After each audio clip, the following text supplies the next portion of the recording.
एक बार हमने माननीय मुख्यमंत्री जी की धर्मपत्नी जी से पूछा कि आप इसको लिखते हो, दुनिया के लोग जपते हैं, आप लिखते हो, तो उन्होंने कहा गुरु जी लिखने में शिव हमारे दिमाग में, दिल में और एक एक रूम में समाहित हो जाता है और वो हमारे मन का भाव श्रवण करता है, इसलिए उसको लिख लेते हैं। हम साधुवाद देते हैं दीदी आपको, बहुत बहुत साधुवाद। इसी को शिव भक्ति कहते हैं, इसी को शिव उपासना कहते हैं।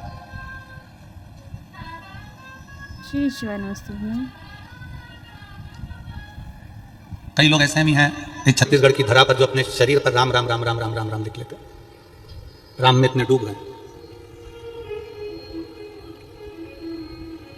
शिव को पाने का तरीका अपना अपना है, बस शिव को एक चीज पसंद नहीं है, वो तुम्हारा दिखावा। और हम इस व्यासपीठ के माध्यम से आप सबको धन्यवाद देते हैं कि आप जितने कथा को सुन रहे हैं, चाहे टीवी पर सुन रहे हैं, मोबाइल पर सुन रहे हैं, फेसबुक यूट्यूब पर सुन रहे हैं, चाहे हाले कोसा की इस पवित्र भूमि पर जहां तुम्हें जगह मिल गई वहां बैठकर सुन रहे हो, आप लोगों के अंदर दिखावा नहीं है, आप लोगों के अंदर विश्वास रूपी शिव समाया हुआ है। आपके अंदर दिखावे का कोई काम नहीं।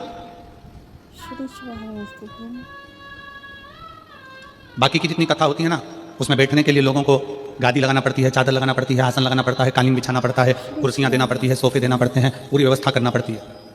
पर भारत की ये पहली कथा होती है शिव महापुराण की कथा, जो इतने सालों से लोग टीवी पर भी सुन रहे हैं, अपने अपने क्षेत्र में भी सुन रहे हैं, कि लोग अपने घर से बिछाने का साथ लाते हैं, ओढ़ने का साथ लाते हैं, पानी की बोतल साथ लाते हैं, खाने का साथ लाते हैं, और अपनी मस्ती में जहां जगह मिल जाए, रोड पे मिले तो रोड पे, चौराहे पर मिले तो चौराहे पर, पुल पे मिले तो पुल पे, जहां उनको जगह मिलती है वहां बैठकर अपना आसन लगाकर कथा का रस्तत्व ग्रहण कर लेते हैं। इसमें दिखावा नहीं, इसमें भक्ति है।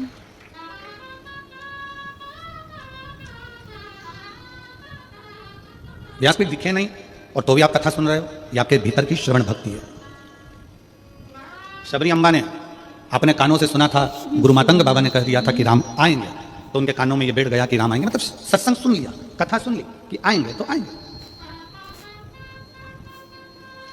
मां कर्मा बाई ने अपने गुरु के मुख से सुन लिया था कि भगवान को प्रेम से अगर भोजन कराया जाए तो भगवान सब कुछ पा लेते हैं। कर्मा बाई ने वो नजारा भी देख लिया। मीराबाई ने अपने गुरु रविदास जी से सुन लिया था कि भगवान तो घट घट में बैठा है, जहर को भी अमृत कर देता है, तो मीराबाई ने वो भी देख लिया। मीराबाई ने वो भी देख लिया।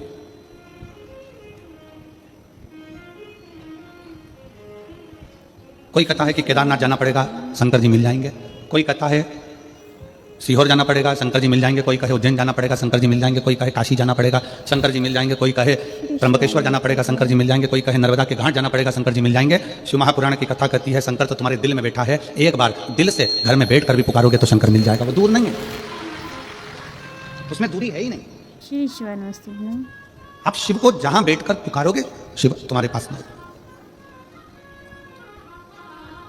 पर हमारे अंदर अहंकार इतना भर गया, काम इतना भर गया, लोभ इतना भर गया, आसक्ति इतनी भर गई, तृष्णा इतनी भर गई, वासना इतनी बढ़ गई, हमारे भीतर दूसरे का भाव लेने का, दूसरे का धन लेने का मन में इतना भाव बढ़ गया कि हम दूसरे के धन को पाकर सुखी होना चाहते हैं।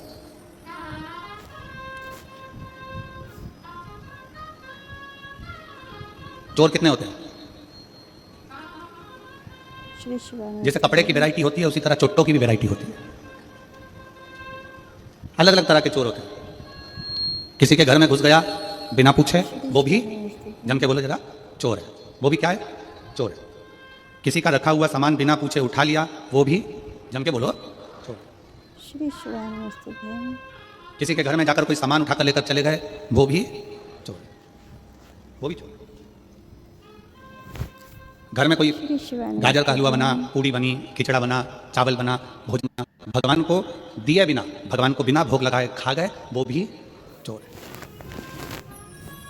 घर में बूढ़ी माँ है, घर में बूढ़े पिता हैं, बाजार से गजक खरीद के लेकर आए, जलेबी खरीद कर लेकर आए, आलू बड़ा खरीद कर लेकर आए, बड़ा पाव खरीद कर लेकर आए, और चुपचाप से ले जाके अपने कमरे में पत्नी और बच्चों के साथ खा गए और माँ बाप को नहीं दिया, वो भी चोर, वो भी चोटे, वो भी चोर। घर में बूढ़े माँ बाप बैठे हुए हैं, घर में बुजुर्ग बैठे हुए हैं, घर में बूढ़े रह रहे हैं। एक माँ बाप अपने बच्चे को अपने मुंह का निवाला निकाल कर दे देते हैं, एक माँ बाप अपने बच्चे को अपना वैभव पूरा दे देते हैं। तो बच्चों का भी फर्ज बनता है कि बुढ़ापे में और बचपन में, ये दो अवस्था ऐसी होती है जिसमें खाने की लालकता ज्यादा होती है। बचपन में भी खाने की लालकता होती है और बुढ़ापे में भी खाने की लालकता होती है। हमारा काम, अपना काम, हम अगर अपने बच्चों के लिए कुछ लेकर आ रहे हैं, हम अपनी पत्नी के लिए कुछ लेकर आ रहे हैं बाजार से, तो एक पुड़िया अलग से अपने माँ बाप के लिए भी बंधवा कर लेकर आओ और उनको दो कि माँ ये मैं तेरे लिए लेकर आया। चोटों की गिनती में नहीं आओगे। और जो माँ बाप को बिना दिए अपने कमरे में बैठकर दोनों धनी लुगाई, दोनों पति पत्नी और बच्चे सब मिलकर खजाएं, समझ लेना तुम बहुत बड़े चोटे हो। श्री चोर। शिवानमस्तु भ्याम। माँ बाप ने अपने बच्चों से कुछ नहीं छुपाया, दे दिया।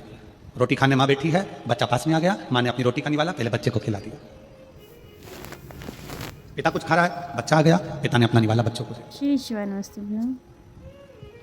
अब हमारा फर्ज है, अब हमको चाहिए कि हमारे माँ बाप बूढ़े हो गए हैं, हमारे माँ बाप बुजुर्ग हो गए हैं, तो उनको भी बुढ़ापे में कुछ ना कुछ खाने की ललकता बढ़ने की, उनके भी हृदय में भाव आता है कि मैं कुछ खाऊं। शरीर से बनता नहीं है तो बहुओं से कह सकते नहीं। अपना फर्ज है कि जब बाजार से अपनी पत्नी के लिए कुछ खरीद कर ला रहे हो, बाजार से अपने बच्चों के लिए कुछ खरीद कर लेकर आ रहे हो, तो अपने बूढ़े माँ बाप के लिए भी अलग से थोड़ा सा पैक करा कर लेकर आओ और उनको बंद एक पुड़िया बनाकर एक अलग से लेकर आकर उनको कहो, माँ ये मैं तेरे लिए गजक लेकर आया हूँ, माँ मैं तेरे लिए गाजर का हलवा लेकर आया हूँ, माँ मैं तेरे लिए ये लेकर आया हूँ। बुजुर्ग खाता कम है, अपने बेटे का स्वभाव देखकर, बहू का स्वभाव देखकर आशीर्वाद देता जाता है, शिवानमस्तु भ्याम।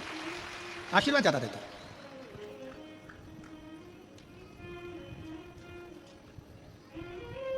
श्री शिवानमस्तु भ्याम। संसार सागर में एक बड़ी सुंदर कथा आती है, वायु पुराण मत्स्य पुराण की। श्री शिवानमस्तु। वायु पुराण में, मत्स्य पुराण में ऋषि नेध्रुव का चरित्र आता है। श्री ऋषि नेध्रुव शिवानमस्तु भ्याम। जो भगवान शंकर की आराधना में लीन रहते थे, शिव की भक्ति में लीन। उनकी धर्मपत्नी का नाम था सुमेधा। श्री शिवानमस्तु भ्याम। सुमेधा का यह काम था, कोई भी पत्ता सुमेधा पेड़ पे से तोड़ लेती थी और उस पर शंकर के शिवलिंग की आकृति बनाती थी। जैसे ये दीदी श्री शिवानमस्तुभ्यम लिखती हैं, श्री वैसे उसका नियम था सुमेधा का। किसी भी वृक्ष की पत्ती को तोड़ लेती और उस पर शंकर जी की आकृति बनाती, शिव की आकृति।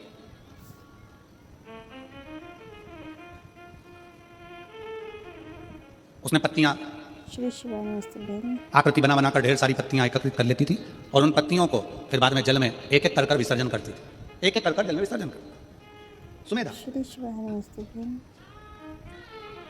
नेध्रुव ऋषि की धर्म पत्नी सुमेधा कोई भी पत्ती मिल जाती, उस पर चंदन से, अबीर से, गुलाल से, जो उसके पास में होता उससे उससे वो शिवलिंग बना देती।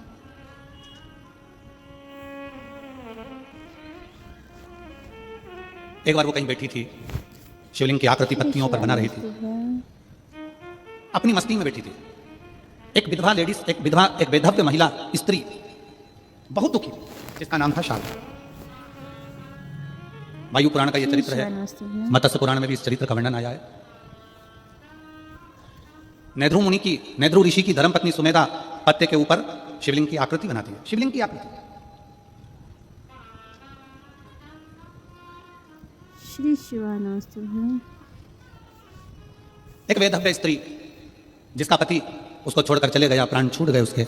घर में 4 बच्चे हैं, छोटे छोटे, उन बच्चों का पालन करना है उसको। उसके पास में धन नहीं, उसके पास में वैभव नहीं। पूरे गांव नगर नगर घूम घूम कर काम मांगती है कि मुझे कोई काम मिल जाए, मुझे कोई ऐसा कार्य बता दो जिससे मेरा जीवन कट जाए, अच्छे से निकल जाए, मैं बहुत दुखी हूं। पूरे गांव में घूमने के बाद में वो जहां पर सुमेधा बैठकर शिवलिंग बना रही थी, सुमेधा बैठकर पत्ते के ऊपर शिवलिंग की आकृति बना रही थी, वहां पर जाकर खड़ी हो गई, वहां जाकर खड़ी है। श्री शिवानमस्तु भ्याम। 1 दिन हो गया, 2 दिन हो गया, 3 दिन हो गया, 4 दिन हो गया, 5 दिन हो गए, रोज आ जाती शारदा, रोज खड़ी हो जाती, केवल खड़ी हुई शिवलिंग की आकृति बना रही है सुमेधा और उसको देख रही है। अब उसने क्या देखा कि सुमेधा ने जैसे शंकर की आकृति बनाई और पत्ते को नीचे रखा, दूसरा पत्ता उठाया, फिर लिखा, फिर आकृति बनाई, फिर पत्ता रखा, फिर आकृति बनाई, फिर पत्ता रखा। इतने में शारदा ने क्या देखा कि एक इल्ली उस पत्ते के पास में गई, एक इल्ली, छोटी सी इल्ली उस पत्ते के पास में गई। श्री शिवानमस्तु भ्याम। और शारदा देख रही है कि वो इल्ली पत्ते के पास में जाती है और पत्ता उसने धीरे धीरे धीरे धीरे खाना प्रारंभ किया, पत्ता उसने धीरे धीरे खाना प्रारंभ किया।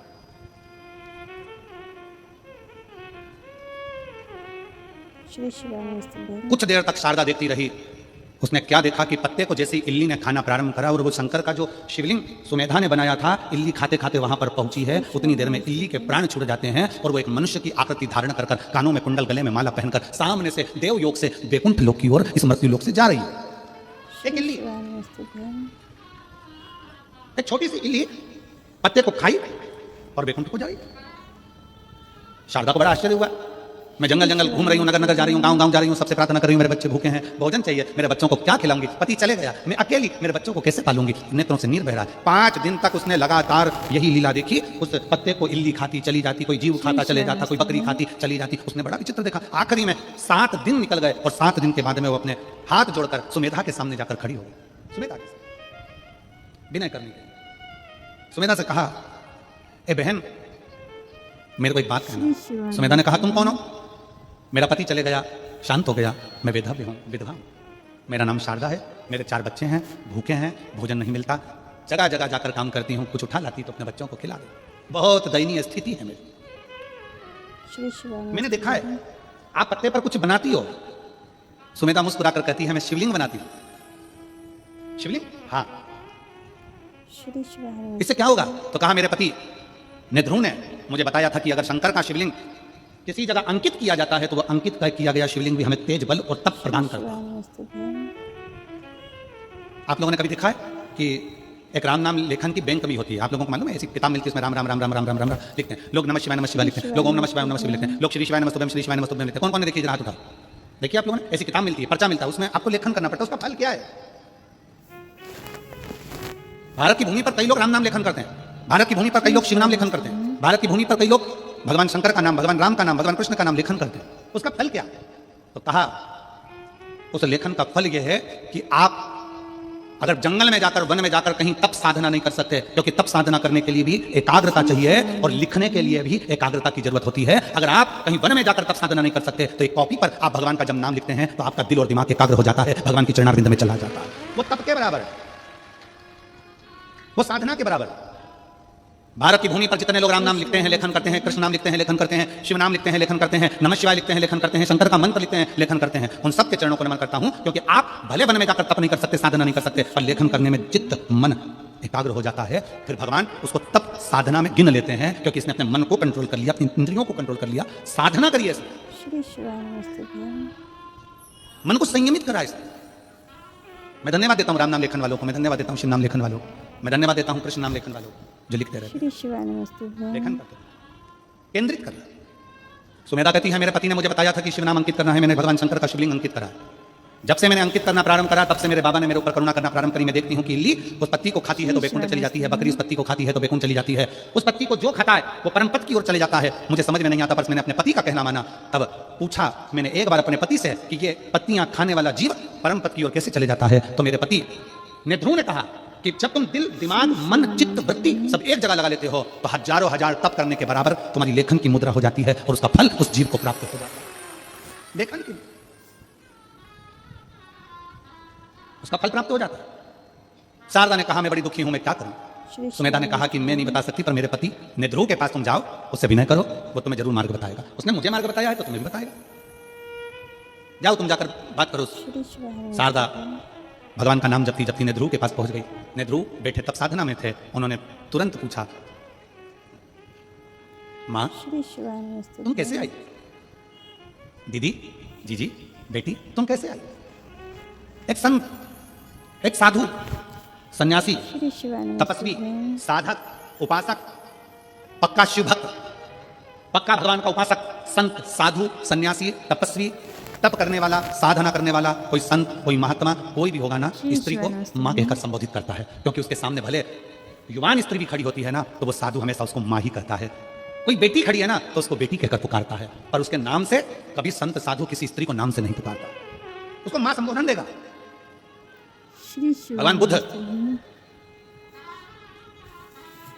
भगवान बुद्ध जब अपने परिकरों ने कह दिया क्या आप भिक्षा आपके दरवाजे से भी मांग सकते हो, गौतम बुद्ध अपनी धर्मपत्नी के दरवाजे पर पहुंच गए। दरवाजा पर जाकर अलख लगाई गौतम बुद्ध ने जब अलख लगाई, कहा मां भिक्षाम दे, भिक्षाम दे। गौतम बुद्ध जी की धर्मपत्नी निकलकर बाहर आ गई, अपने पति को देखती है और कहती है तुम मुझे मां कह रहे हो, तुम मुझे मां, आप मुझे मां का संबोधन दे रहे हो। गौतम बुद्ध ने कहा संसार की जितनी नारियां हैं, संसार की जितनी स्त्रियां, एक साधु के लिए, एक तपस्वी के लिए मां के तुल्य है। माता के तुल्य है, मां के तुल्य। और तुम मेरी माता हो।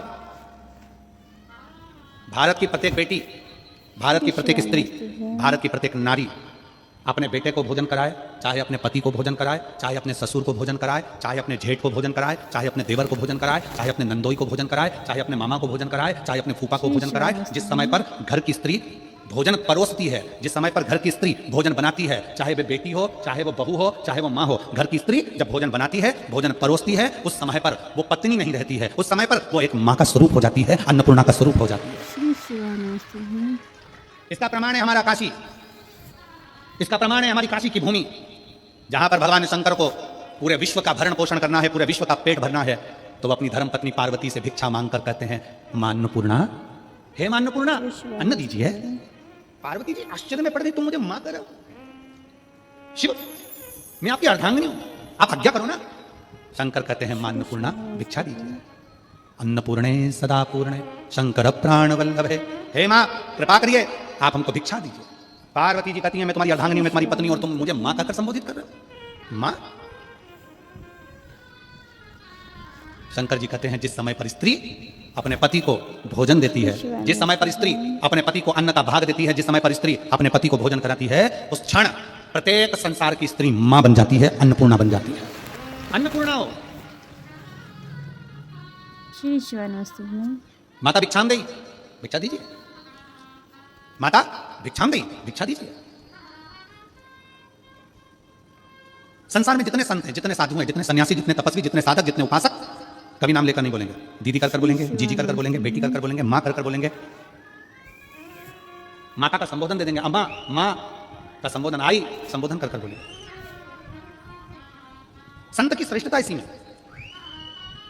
संत की श्रेष्ठता सबसे ज्यादा इसी में है कि वो संबोधन जब दे तो एक नारी को माता का संबोधन दे। कितना सुंदर कहा है। एक बेटा अपनी मां के साथ रोज प्रवचन में जाता था, और प्रवचन में मां संत से कहती थी, बाबा मुझे आपको अकेले में मिलना है। संत अकेले में नहीं मिलता। स्त्री रोज कहती है, बाबा मुझे तुमसे अकेले में मिलना है, महाराज मेरे को तुमसे अकेले में मिलना है। संत मना कर देते, हम नहीं मिले। एक दिन बेटे को गुस्सा आ गया और बेटे ने कह दिया, बाबा जी आप सबसे मिलते हो, मेरी मां से क्यों नहीं मिलते? श्री शिवाय। कहा, बेटा तुम्हारी माता मुझसे अकेले में मिलने को कहती है, मैं अकेले में नहीं मिलना चाहता। तो अकेले में मिलने में दिक्कत क्या है? संत ने कहा, एक काम करना, कल तुम अपनी माता का एक कपड़ा, जहां पर मेरे कपड़े सूख रहे हैं, उस कपड़े के पास में लाकर अपनी माता का एक कपड़ा डाल दे। श्री शिवाय नमस्ते भैया। तुम्हारी माता का एक कपड़ा लेकर आना, जहां मेरे कपड़े सूख रहे हैं, उन कपड़ों के पास में माता का कपड़ा डाल दे। बेटा गया, मां का कपड़ा उठाकर लाया, और जहां संत के कपड़े सूख रहे थे एक डोरी पर, उसी के पास में मां का कपड़ा डाल दिया। प्रवचन चालू हुआ, सब लोग कथा में आए। एक का ध्यान चले गया संत के कपड़े पर, उसने दूसरे को कोनी मारकर कहा कि संत के कपड़े के पास में स्त्री का कपड़ा।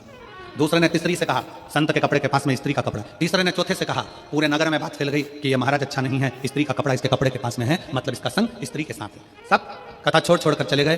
अकेले महाराज वो बच्चे को जाता हुआ देखा, तो महाराज ने बुलाकर कहा, देख बेटा, तेरी माँ का केवल एक कपड़ा मेरे कपड़े के पास में आया तो लोगों की दृष्टि बदल गई, अगर तेरी माँ से मैं अकेले में मिल लेता तो लोगों के विचार बदल जाते। श्री शिवाय नमस्ते। संत, साधु, सन्यासी, तपस्वी, साधक, उपासक, जितने बड़े बड़े तपस्वी होते हैं, ये स्त्री से दूरी बनाकर संबोधन देंगे तो माता का संबोधन देंगे, मेरी जीजी हो, मेरी बेटी हो, मेरी माता हो, मां का संबोधन।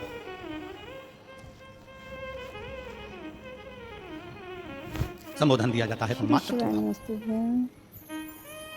और देख लिया संसार हमने, देख लिया सब मतलब के यार हमने, झूठे नाते झूठे रिश्ते, झूठे नाते झूठे रिश्ते, अरे झूठा है संसार हमने देख लिया, सब मतलब के यार हमने देख लिया। एक संत की सबसे बड़ा प्रबलता एक संत की होती है कि वो स्त्री को मां कहकर संबोधित करता है, मातृत्व भाव में देखता है।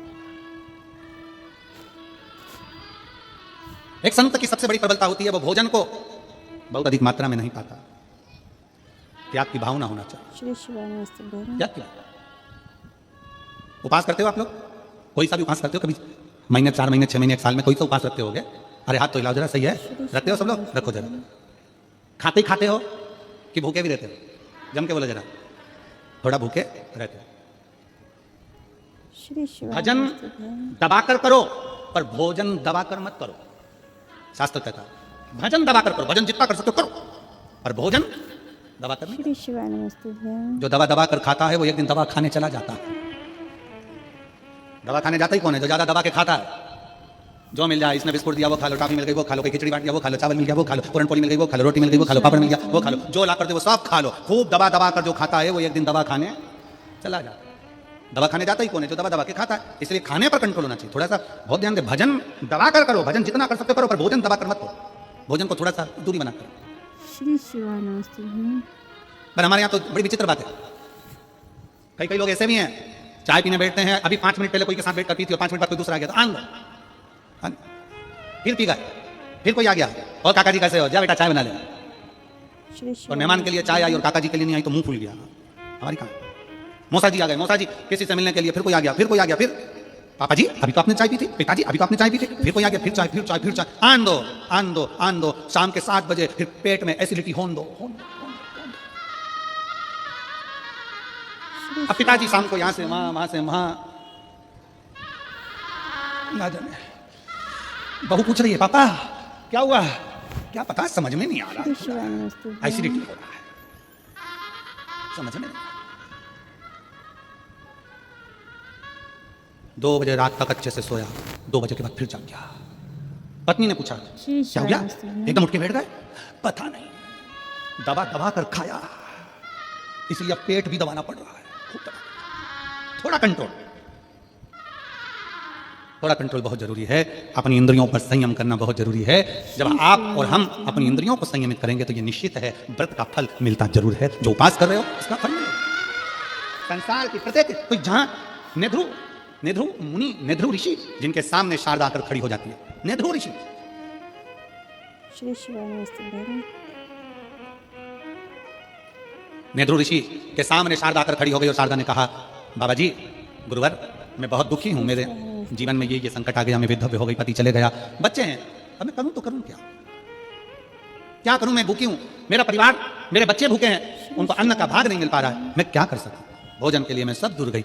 तब नेध्रु ऋषि ने एक ही बात कही, तुमने कभी शंकर की आराधना करी है, तुमने कभी शिव की आराधना करी श्री है? शिवाय नमस्ते भैया। नेध्रु ऋषि ने पूछा कभी तुमने शंकर की आराधना करी है? तुरंत शारदा ने कहा मैंने आज तक ना तो मैं शिव के मंदिर गई हूं, ना शिवालय गई हूं, ना शंकर की आराधना करी, ना नमः शिवाय बोला, ना ओम नमः शिवाय बोला, ना श्री शिवाय नमस्तुभ्यम बोला, मैंने आज तक शिव की आराधना नहीं, आज तक नहीं करी।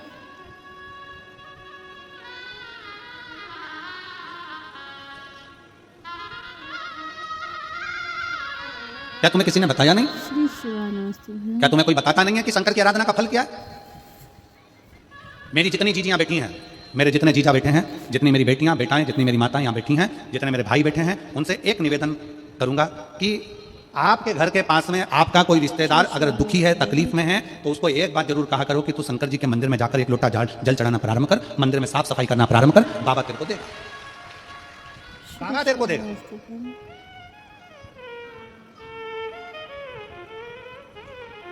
जाओ घर के लोगों से कहो कि मंदिर जाए। श्री शिवाय नमस्ते। पर कई लोग ऐसे हैं जो पक्के में मूर्ख हैं, उनको कितना ही सिखा लो तो भी वो भगवान की शरणागति ग्रहण नहीं करते। और इनको अगर कोई फालतू का व्यक्ति मिल जाए, फालतू की बात कर देना तो बड़े सुखी होते हैं, फालतू की बात, अच्छी बात इनको नहीं सुहाती। और कई लोग ऐसे हैं जो अपने विचार से नहीं चलते, दूसरे के विचार से चलते। दूसरे ने ऐसा कह दिया, दूसरे ने ऐसा बोल दिया, और बोलते ही वो दूसरे के विचार में आकर कुछ भी बोल दिया। किसी ने एक कह दिया, वो व्यक्ति ऐसा है, कान में भर दिया, भरा, फूंक मारी, उसने वैसा बोलना चालू कर दिया। कई लोग, वो दो हैं, वो कहते हैं ना शंख और मूर्ख। कौन कौन? शंख और मूर्ख, ये अपने आप कुछ नहीं बोलते, इनमें फूंक मारो तो बोलते हैं। मूर्ख भी ऐसा होता है, उसको कोई कुछ बोलते हैं ना, वो बैठे ना, वो रामकिशन जी बैठे ना, वो रामाधर जी बैठे ना, वो व्यक्ति ऐसा है ना, बस मूर्ख के कान में भर दिया कि वो व्यक्ति वैसा है, तो वो पूरे गांव में डोंडी पीटता फिरेगा, वो व्यक्ति वैसा है, मैंने तो सुना है वो व्यक्ति वैसा है। मूर्ख है ना, अपने मन से सोचा नहीं, कभी तो रामाधर से मिला, कभी तो रामस्वरूप से मिला, कभी उस व्यक्ति से मिला, कभी उस व्यक्ति से तेरा पाला पड़ा, नहीं, उसको पहले आजमाओ तो कि कैसा है। पर किसी ने कह दिया कि वो व्यक्ति वैसा है तो तुमने वैसा मान लिया। शंख कैसा होता है? शंख अपने आप नहीं बजता, शंख में फूंक मारेगा दूसरा तो बजेगा। श्री शिवाय नमस्ते। और ज्ञानी पुरुष का लक्षण क्या है? ज्ञानी पुरुष का लक्षण होता है वो थोड़ी सी फूंक से बिलखता नहीं है, क्रोधित नहीं होता, चिल्लाता नहीं। कई मूर्ख होते हैं। श्री शिवाय नमस्ते भैया। पत्नी ऑफिस में जा रही है, ड्यूटी जा रही है, काम कर रही है, नौकरी कर रही है, घर में बच्चों को संभाल रही है, भोजन करा रही है, और कई पतियों को कोई दोस्त ऐसे मिल जाते हैं फूंक मारने वाले, जो ये फूंक मार देते हैं, भैया हमने तो देखा था कि वो वहां पर बैठी हुई थी, हमने देखा था वो वहां बैठा हुआ था, फूंक मार दी। अब तुम चतुर हो कि मूर्ख हो, तुम पर निर्भर करता है। आप अपने पति पर शंका कर रहे हो, दूसरे के कहने पर मूर्खता है। आप अपनी पत्नी पर शंका कर रहे हो, दूसरे के कहने पर मूर्खता है। आप अपने परिवार पर शंका कर रहे हो, दूसरे के कहने पर मूर्खता है। चतुरता उसको कहते हैं जो बोलने वाले से भी कह दे तू चुप रहे, मैं मेरी पत्नी को, मेरे अपने पति को, मैं अपने परिवार को अच्छे से जानता हूं, मुझे मालूम है कि मेरा परिवार क्या है, तू चुप रहे, इसको चतुरता है। किसी ने फूंक मारी और तुम बजना चालू हो गए, किसी ने कुछ बोला और तुमने बुराइयां देखना प्रारंभ कर दी, ना, इसको श्रेष्ठता नहीं कही।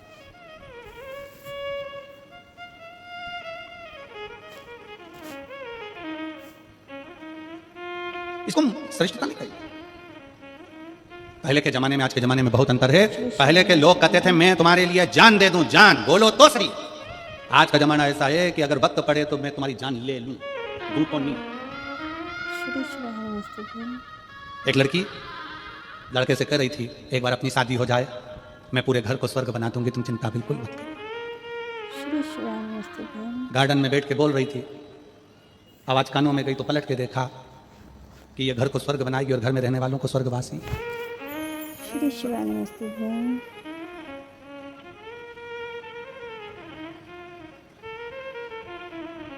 तुम्हारे घर में एक आध बड़ा फंक्शन हो ना, 25-50 मेहमान आए हो, बहुत सारे रिश्तेदार आए हो और तुम्हारे कोई जिससे बहुत अच्छी पटती हो और वो तुमसे कहते मैं तो तेरे लिए कुछ भी कर सकता हूँ, मैं तेरे लिए कुछ भी कर सकती हूँ, तुम बोलो तो बस एक बार, मैं तुम्हारे लिए सब कुछ कर सकती हूँ, सब कुछ कर सकती हूँ। जो तुमसे बोले ना मैं सब कुछ कर सकती हूँ, उसको फोन लगा के बोल दो बर्तन पड़े मान देगी, पड़े बहुत सारे, सब कुछ कर सकती हूँ, मैं तो प्राण दे दूँ। श्री शिवानंद हो तुम मेरे गिरधर। शिव तत्व में, भगवान की भक्ति में एक आनंदता में मीराबाई कहती है भगवान कृष्ण से कि हे मेरे गिरधर, हे मेरे गोपाला, हे मेरे कृष्ण, मैं तेरे लिए अपना सर्वस्व वार देती हूँ। भगवान कृष्ण ने परीक्षा ले ली, मीराबाई की जहर का प्याला भेज दिया, जहर का प्याला भेजा तो भगवान को लगा सही में सर्वस्व वार सकती है, तब भगवान कृष्ण उसकी साक्षी में प्रकट हो जाते हैं। थोड़ा परीक्षा मेरा भगवान लेता है, मेरा कृष्ण लेता है, मेरा राम लेता है, मेरा शिव लेता है, उस परीक्षा को लेता है, थोड़ा समय लगता है। क्या तुम्हें किसी ने बताया नहीं कि शंकर की आराधना करने का फल क्या होता है? श्री शिवानंद नेध्रू ऋषि शारदा से कहते हैं क्या तुम्हें कोई बोला नहीं? शारदा ने कहा मेरे परिवार वालों ने कहा था कि जब दुख की घड़ी आए तो शिव को याद करना, शंकर को याद करना। शिव, श्री तो क्या तुमने शिव को याद नहीं किया? क्या तुमने शंकर को याद नहीं किया? किया।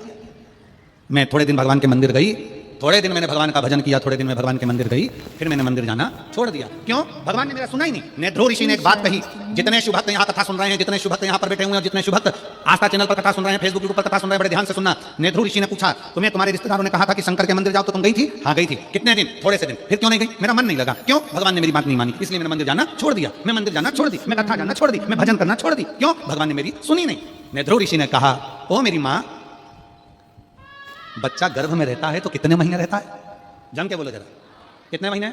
9 महीने। नेध्रू ऋषि ने कहा एक बच्चे को भी स्वस्थ जन्म लेने में 9 महीना लगता है, और दुनिया के लोग ये सोचते हैं कि हम 2 महीने से जल चढ़ा रहे हैं और भगवान हमारी सुन ले। 9 महीने में बच्चा पूर्ण जन्म लेता है तो भगवान पर भरोसा भी कम से कम 9 महीना तो करो कि भगवान कुछ देगा। पर आज का जमाना ऐसा हो गया कि कोई ऐसा महाराज मिल जाए जो हमको ऐसी भभूति दे दे और ऐसे पट के और नीचे से सोने के हंडे निकल जाए। तो ऐसा हंडा निकालने वाला महाराज हो तो हमको भी बता दो, हम भी तुम्हारे साथ चल चलेंगे हाले कोसा से डायरेक्ट कि ये सब भभूत फेंको, सामान फेंको और नीचे से सोने के हंडे निकल जाए। शिव महापुराण की कथा कहती है, शंकर भगवान का चरित्र कहता है अपनी मेहनत, अपनी लगन, अपना कर्म, अपना परिश्रम व्यक्ति को आगे लेकर जाता है, ऐसे फेंकने से हंडा नहीं निकल जाता। अपनी मेहनत से जाइए। और फिर वही वाली बात आ गई, देखिए नेध्रू ऋषि ने शारदा से कहा कितने दिन तुमने जल चढ़ाया, कितने दिन तुमने शंकर की आराधना की? कितने दिन? कितने दिन तुमने शिव की आराधना की? कितने दिन तुमने जल चढ़ाया? श्री शिवानंद शारदा कहती है मैं तो थोड़े से 8, 10, 12 दिन गई, फिर मेरा मन नहीं लगा, भगवान मेरी सुनी नहीं। नेध्रू ऋषि ने कहा गर्भ में जो बच्चा होता है वो भी 9 महीना लेता है तब जन्म लेता है। कोई बच्चा जल्दी जन्म ले लेता है तो वो बीमार पड़ा रहता है, फिर वो ठीक होने में समय ले लेता है। इसलिए अगर भगवान तुम जल चढ़ा रही हो, रोज मंदिर जा रही हो, रोज कथा में जा रही हो, कथा श्रवण कर रहे हो, और अगर भगवान तुम्हारी अर्जी, भगवान तुम्हारा पत्र, भगवान तुम्हारी बात नहीं सुन रहा, थोड़ा समय लग रहा है, भगवान तुम्हारा दुख नहीं काट रहा, थोड़ा समय लग रहा है, तो चिंता मत करना, जरूर मेरा बाबा तुम्हें स्वस्थ कुछ ना कुछ देना चाहता है जो अच्छा हो।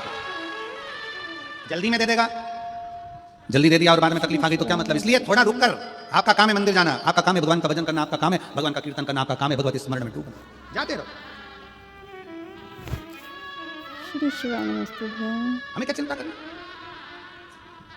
जब शंकर का हाथ मस्तक पर है, शिव का हाथ जब अपने मस्तक पर है तो चिंता किस बात की? क्यों? श्री शिवानंद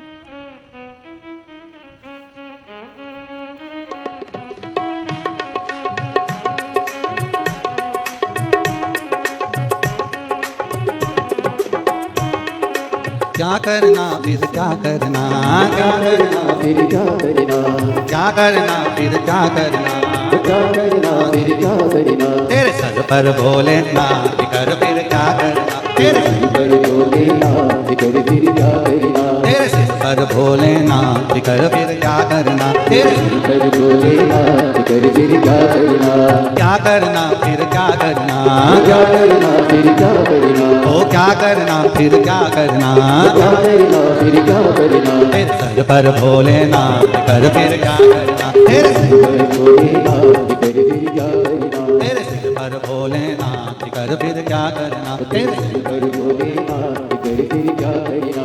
बड़े भाव से दोनों हाथों से ताली से बजाते हुए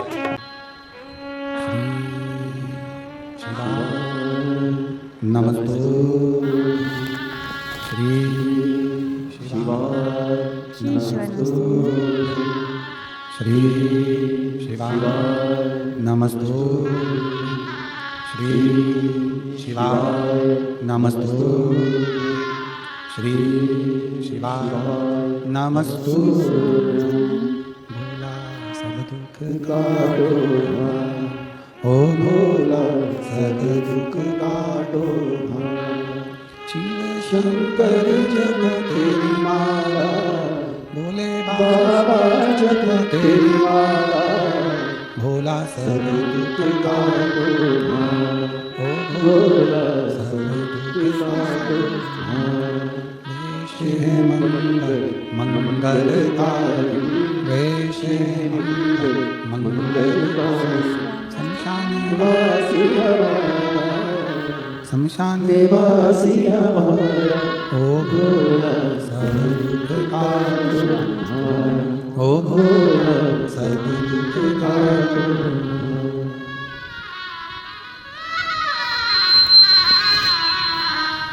भगवान देवता महादेव शिव गर्दन कालदर्शी कैलाश विनाशी शंकर शिव की कथा कर रही है, भगवान शंकर का चरित्र कर रहा है।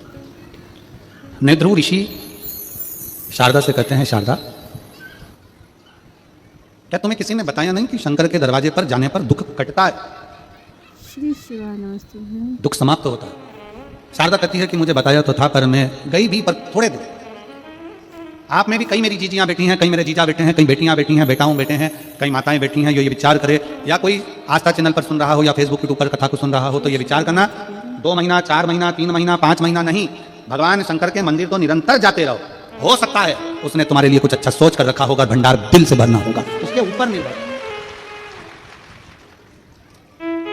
हो सकता है उसने कुछ सोचा, उसने कुछ विचार कराओ, हो सकता है कि उसने कुछ विचार कर रखा हो तुम्हारे लिए, कुछ अच्छा सोच कर रखा हो तुम्हारे लिए, कुछ श्रेष्ठ सोचा हो तुम्हारे लिए।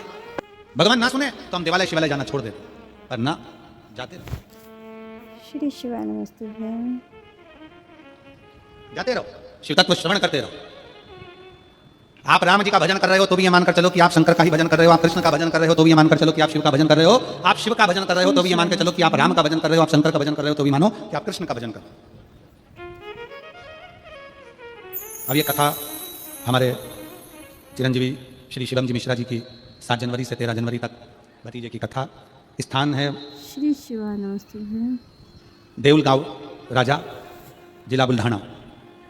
बुल्ढाना क्षेत्र में देउलगांव राजा एक ग्रामीण खेड़ा है, क्षेत्र है, जहाँ पर श्रावणी लांस में 1 बजे से 4 बजे तक हरिहर शिव श्रीमद् भागवत कथा का वहाँ पर आयोजन है। 1 बजे से 4 बजे तक मैं देउलगांव राजा के सभी श्रोता भाई बहनों से निवेदन करूंगा कि वहाँ पहुँचकर श्रावणी लांस में, जो कि जालना चिखली बाईपास रोड पर है, उस पर कथा अवश्य श्रवण करें, जो कि 7 जनवरी से 13 जनवरी तक चालू हो रही है।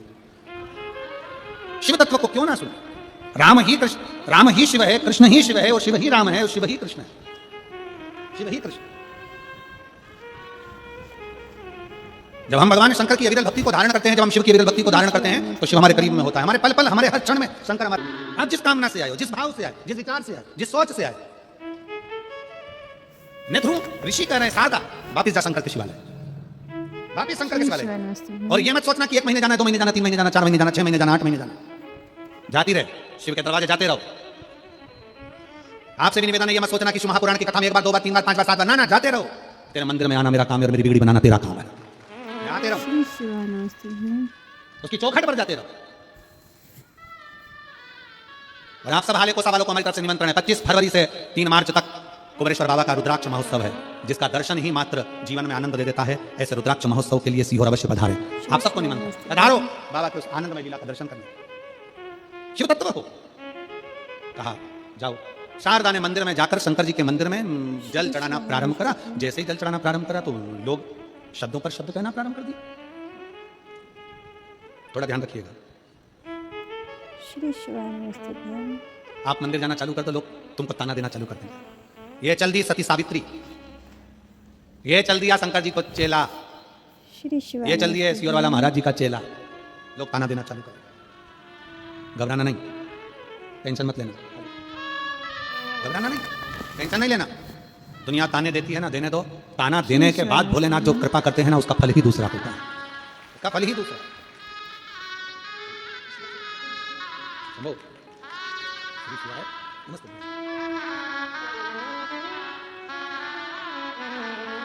श्री शिवानमस्ते भैया। 3 साल का बाबू है, हृदय में 20 mm का छेद हो गया था।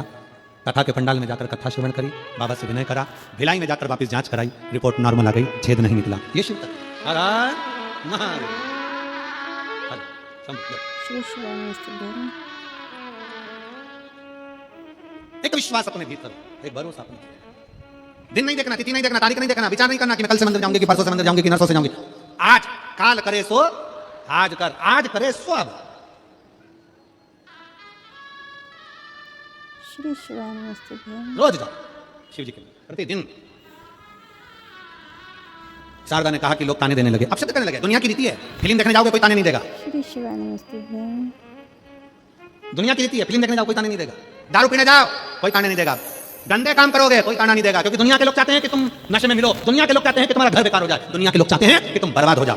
पर एक एक पुरुष को, एक एक बच्चे को, एक एक भाई को अपने दिल में बिठाना पड़ेगा, दिमाग में बिठाना पड़ेगा कि नशा मैं कर रहा हूं, पर मेरा पूरा परिवार, मेरी पत्नी, मेरे बच्चे, मेरा घर बर्बाद होते चले जा रहा है। अपने अंदर संकल्प करना पड़ेगा कि मुझे नशा आज से छोड़ना है।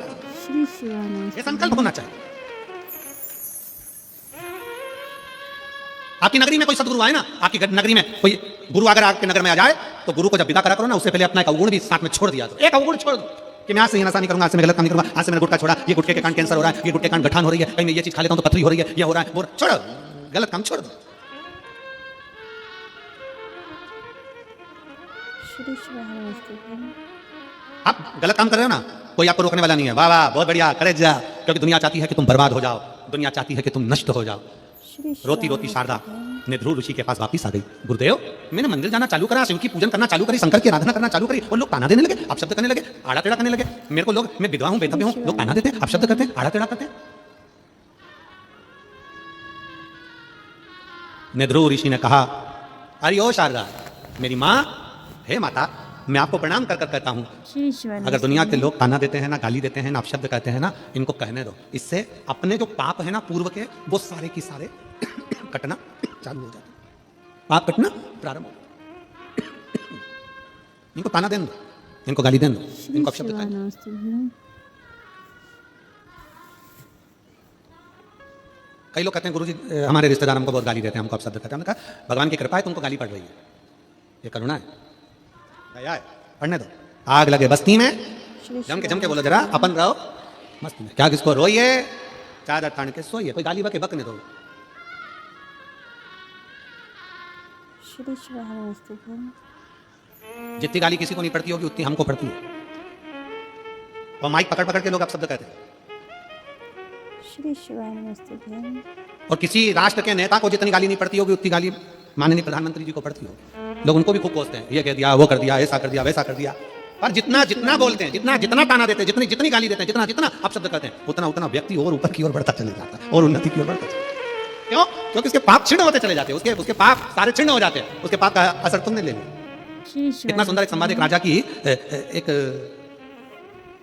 राजा को एक काया का रोग हो गया।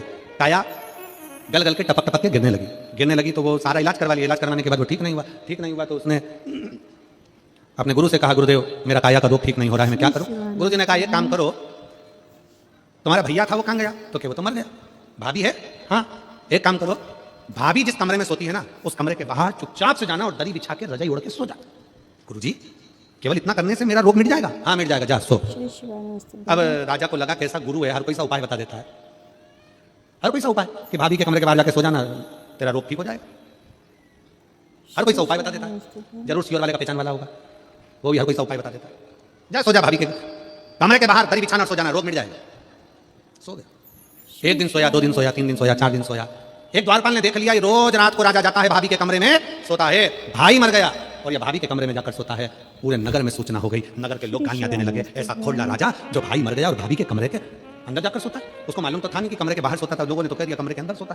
खूब गालियां दी, खूब गालियां दी। राजा का शरीर धीरे धीरे ठीक हो गया, पूरा शरीर ठीक हुआ। राजा गुरुजी को प्रणाम करने गया, गुरुदेव आज मेरा शरीर पूरा ठीक हो गया गुरुदेव, पर समझ में नहीं आया गुरुदेव, बड़े बड़े डॉक्टरों को दिखाया तो ठीक नहीं हुआ, भाभी के कमरे के बाहर सोने से कैसे ठीक हो गया, समझ नहीं आया। गुरुजी ने कहा राजन तेरे पाप इतने बढ़ गए थे कि तेरे शरीर से टपक टपक कर गिर रहे थे, इसलिए तुझे कमरे के बाहर सुलाया। दुनिया के लोगों ने तुझे गालियां देना प्रारंभ करी, ताने देना प्रारंभ करे, अपशब्द कहना प्रारंभ करे। जितनी जितनी तुझे गाली पड़ती थी, जितने जितने तुझे ताने पड़ते थे, जितने जितने तुझे अपशब्द पड़ते थे, धीरे धीरे तेरा पाप सारा कट कट कर पीता गया और तेरा शरीर ठीक हो गया।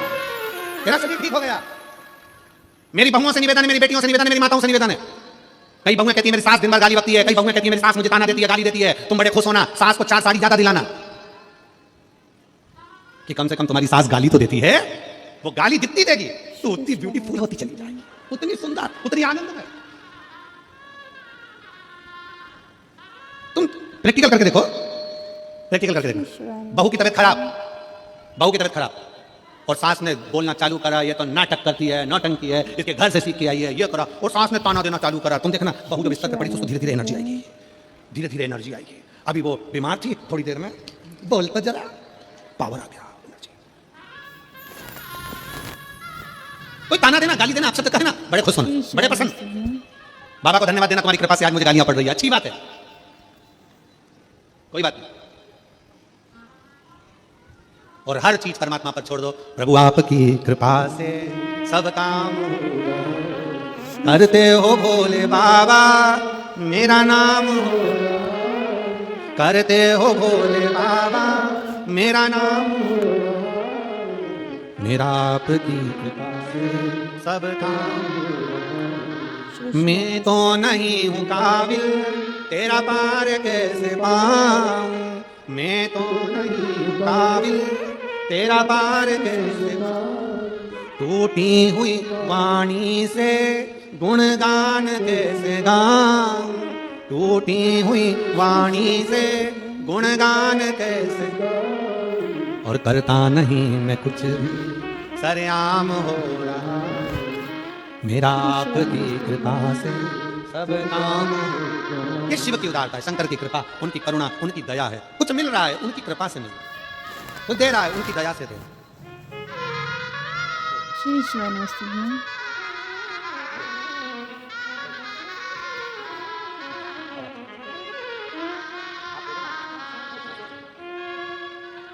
शरीर में कष्ट है, हाथ और पांव से ज़्यादा चल नहीं सकते, फिर भी 63 किलोमीटर से पैदल चलकर बाबा से प्रार्थना करने के लिए आए। और बेटी, छोटी बेटी 20 किलोमीटर से पैदल चलकर आई है। शिव कृपा,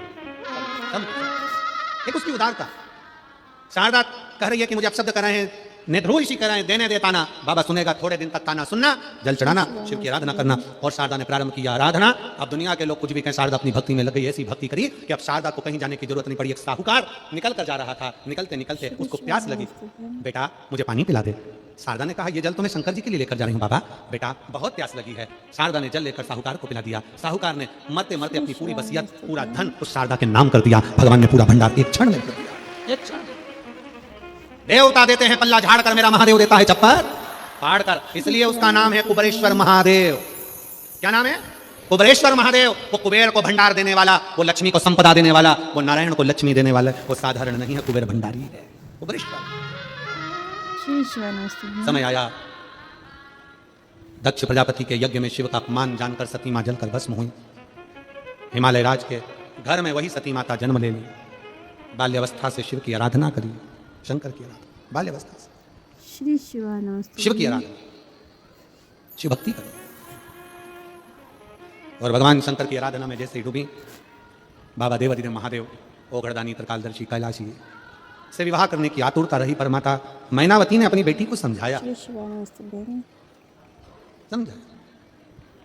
तब बेटी ने कहा, माँ विवाह तो करना पड़ेगा, कहीं पर भी हो, तुम धन वैभव ना देखो, पर ये तो देखो कि वो देवाधिदेव महादेव है। एक बार माता पार्वती जी ने अपने पिताजी से कहा, क्या बेटी पराया धन होती है? श्री शिवाय नमस्तुभ्यं। हिमालय राज कहते हैं, नहीं, बेटी कभी पराई नहीं होती। बेटा श्री शिवाय नमस्तुभ्यं। एक कुल को तारता है और बेटी 2 कुल को तारती है। पराया धन नहीं है वो, श्रेष्ठ श्रेष्ठ। और कैसो अमीर साहूकारो मारा बाबू, बेटी धरी ना जाए। हाथ का चूड़ा बाबुल हमको दीजे, और नथनी रतन जड़ायो रे मारा बाबू, बेटी धरी ना जाए। कैसो अमीर साहूकारो मारा बाबू, बेटी धरी ना। कान का कुंडल बाबुल हमको दीजे, और बहंदा रतन जड़ायो रे मारा बाबुल, बेटी धरी ना जाए। कितना भी सेठ पिता हो, कितना भी करोड़पति बाप हो, पर बेटी को तो विदा करना ही पड़ता। 2 कुल को तारने के लिए बेटी को भेजना ही पड़ता। और पांव की पायल दियो मारा बाबुल। बचपन में अपने बेटी के पांव में पायल बाप बांधता है। पांव की पायल दियो मारा बाबुल, नैना सुर मा लगायो रे मारा बाबुल, बेटी धरी ना जाए। कैसो अमीर साहूकारो मारा बाबू, बेटी धरी ना। श्री शिवाय नमस्तुभ्यं। हिमालय राज पार्वती जी का मंगल विवाह शिव जी के साथ कर रहे हैं। पार्वती जी दुल्हन बनी हैं, शिव दूल्हा बने हैं, बड़े आनंद के साथ पधार रहे हैं। जोरदार ताली बजाकर स्वागत वंदन अभिनंदन करेंगे। भगवान शंकर जी के गले में माता पार्वती जी जयमाला पहना रही हैं। जोरदार ताली बजाकर स्वागत करें। हर हर महा। श्री शिवाय नमस्तुभ्यं। साथियों, सादा जय श्री कृष्णा। साथियों, वीडियो में दी गई जानकारी अगर आपको उपयोगी लगी हो, लाभदायक लगी हो, तो प्लीज़ वीडियो को लाइक कीजिएगा और ज़्यादा से ज़्यादा लोगों के साथ में इसे शेयर कीजिएगा, जिससे गुरुदेव की कथा को श्रवण कर बाकी लोगों को भी लाभ प्राप्त हो और उसका पुण्यफल आपको भी मिले। इसी के साथ एक अनुरोध और भी है हमारा आपसे कि गुरुदेव की संपूर्ण कथा 3 घंटे की होती है। किसी भी कारणवश यदि आप कथा को श्रवण नहीं कर पाते हैं तो हमारे चैनल को सब्सक्राइब कर लीजिए, क्योंकि हमारा प्रयास होता है कि गुरुदेव की संपूर्ण कथा को ध्यानपूर्वक श्रवण करें, उसके बाद उनके द्वारा बताई हुई महत्वपूर्ण बातों, विशेष जानकारियों और साथ ही साथ उनके द्वारा बताए गए उपायों के साथ एक छोटी सी वीडियो बनाएं और आप तक पहुंचाएं। इसी के साथ हम गुरुदेव द्वारा बताए गए शिव महापुराण के जितने भी उपाय होते हैं वीडियो के माध्यम से करके दिखाते हैं आपको। तो इस तरह की वीडियोज़ अगर आपको देखना पसंद है तो चैनल को सब्सक्राइब कर लीजिएगा और बेल आइकन को हिट कर लीजिएगा, क्योंकि जिससे हमारी वीडियो जब भी आएगी तो आपको नोटिफिकेशन मिल जाएगा और वीडियो आपसे स्किप नहीं होगी। तो फिर मिलते हैं गुरुदेव की अगली कथा के साथ। तब तक के लिए अपना और अपनों का ख्याल रखिए। सादा जय श्री कृष्णा। श्री शिवाय नमस्तुभ्यं। हर हर महादेव। सभी शिव भक्तों को मेरा प्रणाम। गुरुदेव के चरणों में शत शत नमन।